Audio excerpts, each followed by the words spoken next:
Folks, I just heard that there is a housing bear, doomer, crash bro calling for a 50% crash in median home price. This is beyond ridiculous. Let's talk about what some actual housing numbers this last year have looked like. And then we can talk about where things go in 2026. So, if you look at the largest housing markets, I got the list of the top 5 here with price declines, not for the year, but from the peak. And from the peak in many of these markets was actually 2022. And we're going to talk about this just as a cover for a ridiculous call of 50% housing crash in a single year. That is wild that somebody thinks that might happen. Number 5, Denver, Colorado, down 7.1% from the peak. Again, not in the last year. San Antonio, down 8.7%. Phoenix, double digits, 10.4%. San Francisco, 10.8%. And the winner chicken dinner is Austin, Texas, down an impressive 23.6%, and dare I say, crash levels. Anything down greater than 20%, in my opinion, is a crash. Now let's talk about what is in store, in my opinion. Again, my opinion, my guess for 2026. And I am going to use Fannie Mae's forecast as an over-under. Because let's be clear, a 50% housing crash in 2026 is laughable. Just laughable. Can you imagine the government's response if anything like that even remotely started to happen? It would be wild. So Fannie Mae put out an updated forecast that I actually think is pretty good on actually all levels. I don't know if anybody from Fannie Mae is watching this channel, but it seems like they are nailing the things that I have talked about with you. So first and foremost, let's just talk about home prices. Again, a lot of the doomers were talking about a negative 9% crash in 2025. That obviously did not happen. It is forecast to be up 2.4%, not down 9%. For 2026, median price is expected to fall even lower to 1.3%. Again, still positive, but only 1.3%. And for those of you that don't know this, that will be a nominal number, not real, right? It won't be adjusted for inflation. So if you choose to adjust for inflation, that number will actually have a negative sign in front of it. But as you know, housing prices are always quoted in nominal. So again, 2026 up 1.3%. Why is that important? Well, that's what I've been telling you for the last 3 years. Home prices need to go sideways, right? The only way, or the most practical way, to fix the housing affordability is boring and slow. It is not a dramatic 50% crash, because that would equate to a huge government intervention. But again, going sideways for 2026. And oh, by the way, Fannie Mae says 2.5% for 2027. Again, boring and sideways. So again, that is exactly what I'm calling kind of 1% for 2026. How about mortgage rates? Mortgage rates are expected to fall in 2026, but nothing crazy. Fannie Mae thinks we will average 5.9% in 2026. I'll actually take the under, but not a lot. I'm like 5.75, 5.8, something like that. Again, I'll take the under if the point's 5.9. But again, pretty close to what I'm thinking. Again, one of the things I've tried to put out there is that August is the bottom. Again, if you are in the industry and you've had a couple of really 3 tough years, 2026 will feel better. Transactions across the board will be better. In fact, mortgage origination, according to Fannie Mae, is supposed to be up to $2.34 trillion. We're going to do about $1.8 trillion this year. So that's a half a $1 trillion increase. One thing to realize is Fannie Mae expects over 1/3 of that origination to be refinance, cash out refis, rate and term. Again, that is why I actually think the mortgage industry will feel stronger than the real estate industry.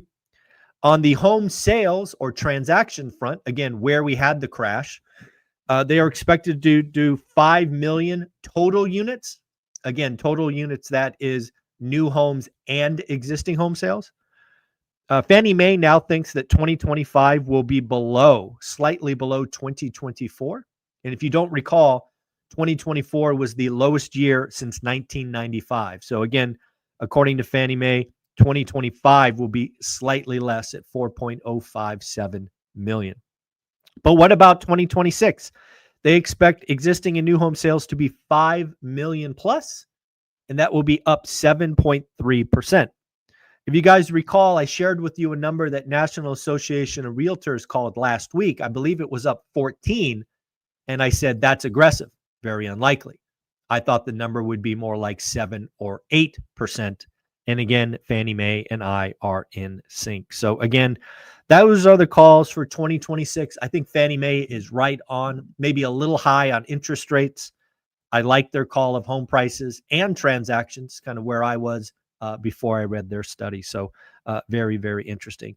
I read an interesting article about what $2,000 gets you in big cities. I got the top two and the bottom two. We'll go with the top two first. Oklahoma City will get you 1,900 square feet. El Paso, Texas, it will get you 1,762 square feet. Now, I bet you can guess the top cities with the smallest footprint for $2,000. Actually, I would have gotten one of these, and I would have missed on the other. New York City gets you a nice and tight 267 square foot shoebox. I think my walk-in closet is bigger than that. 267 square feet. That is tiny for $2,000. And in Boston, not much bigger, 336 square feet for $2,000. Wild. Let's talk about the Fed. So yesterday I posited trying to figure out how divided the Fed is.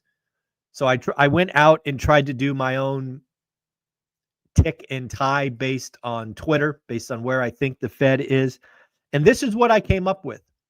Again, you have to remember there are 12 voting members.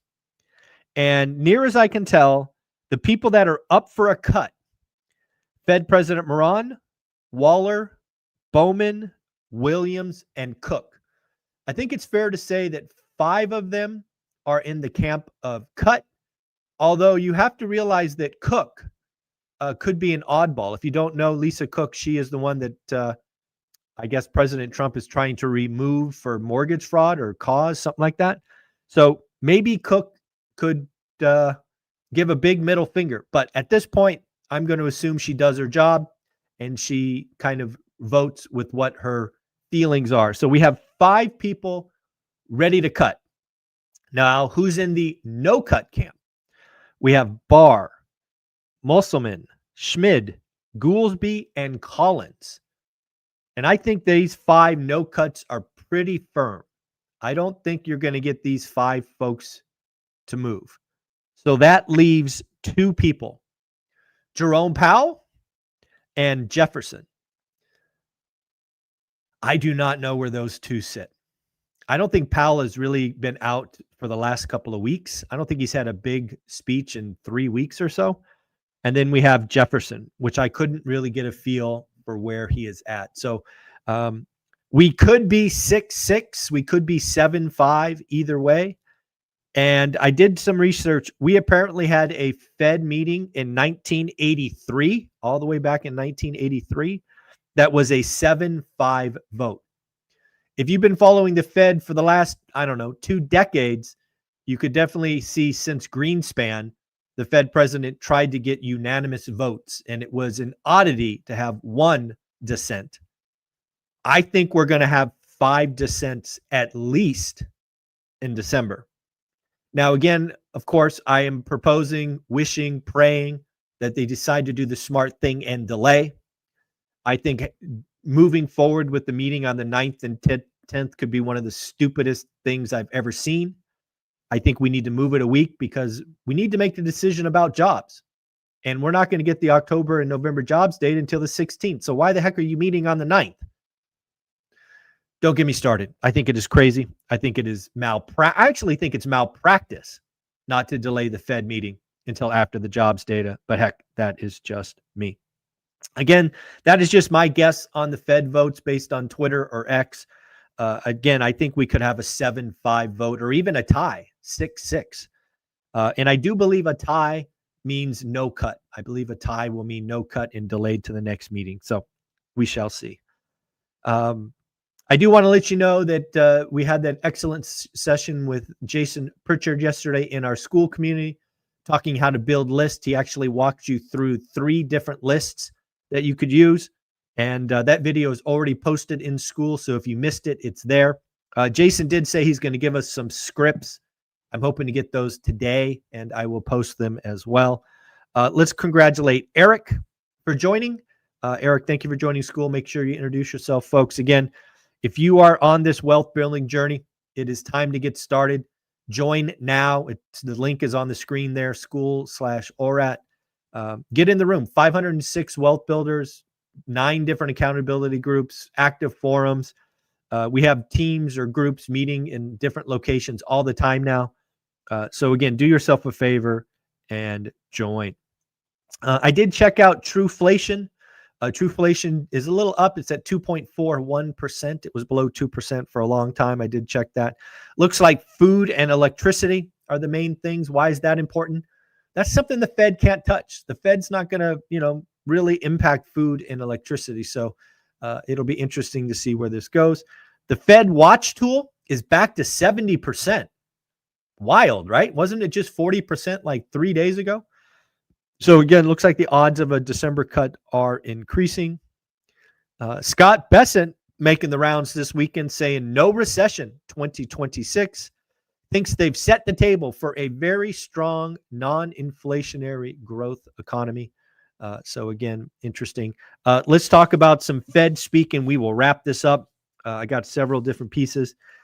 Fed Waller, people said tariffs to cause a bunch of inflation. It ain't happening. So give me a better reason for not cutting. Again, remember Waller is in the cut camp. He's basically pointing fingers at the no cut camp saying, you guys need to do a better job. John Williams, I still see room for further adjustments in the near term. Again, that was stated in October. So again, I put him in the cut camp. Goldman Sachs says we are going to cut in December and get a cut in March and June of 2026, taking the Fed to 3 to 3.25. And then finally, there is an economist, McWilliams, apparently the world's most closely followed economist. He's in Europe. I actually don't know who he is. I'm just taking the quote from the article.